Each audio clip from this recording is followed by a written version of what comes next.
బులెటిన్లో మరో big breaking news చూస్తున్నాం. మావోయిస్టు ఉద్యమానికి మరో భారీ ఎదురు దెబ్బ తగిలింది.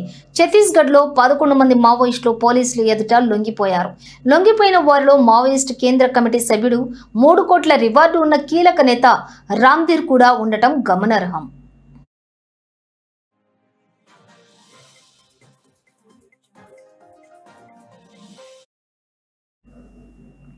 ఇక రామ్ధీర్ చాలా కాలంగా ఎంఎంసీ జోన్లోని అత్యంత క్రియాశీలకంగా వ్యవహరిస్తున్నారు.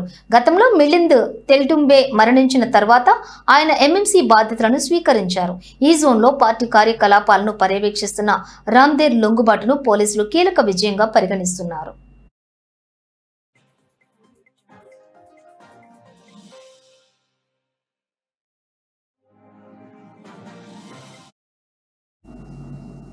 ఇక తాజాగా రామ్ధీర్ లొంగుబాటుతో మహారాష్ట్ర, మధ్యప్రదేశ్, ఛత్తీస్గఢ్ రాష్ట్రాల సరిహద్దు ప్రాంతాలు దాదాపుగా నక్సల్స్ రహితంగా మారాయని అధికారులు భావిస్తున్నారు.